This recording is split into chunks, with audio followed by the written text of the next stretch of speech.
Wayne, are there any other deals that Tottenham might be looking at? As you've kind of mentioned, they definitely have been leading the race in terms of this January transfer window. They've been very active. Are there more deals to potentially come? I mean, Tottenham are also looking at bringing in a central midfielder before the window shuts. That's a more complex deal because Conor Gallagher has been their top target, and obviously he's playing for one of their fierce rivals, and he's a regular in the team as well. He's played all but one of their Premier League matches this season. He's captained the side, I think, in 14 of their Premier League games as well. So he's a key player for Chelsea. Pochettino doesn't want to lose him, but Chelsea have massive financial issues in terms of circumnavigating the financial fair play rules. They're really up against it in terms of complying with those, and selling a homegrown player, while fans would absolutely hate it, means it's a pure profit deal. And that's one of the reasons why they sold Mason Mount. Also, they couldn't agree a new contract, but also that was a pure profit deal, 60 million to Man United last summer. So the door is kind of open for Conor Gallagher to go, despite Pochettino not wanting him to go, and Tottenham see him as a potential fit. I think it's a very difficult deal to do then in January. I would say it's probably more unlikely to happen than to happen by the time the window shuts, but it's definitely possible because he hasn't extended his contract at Chelsea beyond summer of 2025, and he's only got 18 months less. So that's probably the big one for Tottenham fans to watch out for. And then if they're able to sign him, I think Højbjerg would leave because he's just a fringe player under Postecoglou this season. And if we look at it objectively, whether we're looking at incomings or outgoings at Tottenham, Wayne, who's leading the recruitment charge? Do you think Ange is really involved in all of these moves, or are there senior members really at Tottenham that might be pulling the strings? It's quite interesting because they brought in two new recruitment people in November, both from Aston Villa. Rob McKenzie, head of recruitment, Johan Lang, who's the sporting director. But Fabio Paratici, from what contacts are saying, he very much still pulls the strings despite his worldwide ban. He has the ear of Daniel Levy. Levy trusts his judgment, and Paratici's fingerprints have been all over the best Tottenham signings of the last sort of 5 years, really, because all those players they've signed from Italy. We spoke about them a couple of weeks ago. They've all done superbly well.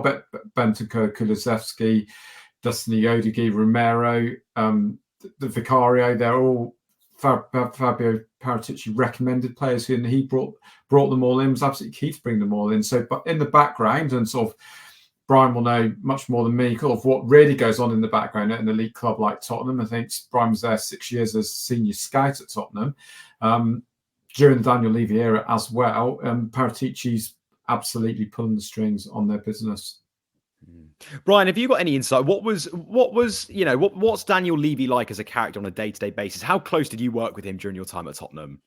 I didn't really have that much contact with him. Only over one deal, really, that the people that I got involved with to bring Modric to Spurs, and that was not the sporting director who handled that deal. That was the chairman. And the chief scout at the time was a fellow called Eddie President, who was a former player. And I think Eddie's rise to fame, although God rest his soul now, he was Jeff Hurst's best man when he got married. And Eddie was a wonderful man, great football knowledge. And through him and me and the chairman, the deal for Modric was done after it could have been messed up. But just listening to you, Wayne, about the boy Gallagher at Chelsea, it seems a strange one in one way, but there again, as you say, Chelsea have got to get the finances right, and certainly the money they've spent, and I think everybody agree they've misspent it, because the players they brought in have not been the kind of players that they were anticipating to bring in. One player in particular, I'm not going to name him because I think the story was that they brought in the wrong player. Please name him, Bryan. I think it's a Ukrainian boy, but I'm not going to go any further than that. No, I personally, I think if they're looking for a central midfield player, and there's been a lot of talk, the boy Phillips at Man City, I mean, 5 or 6 million it costs for a loan. I'd be looking at that. I'd certainly be looking at him because he's the kind of energy that Ange likes.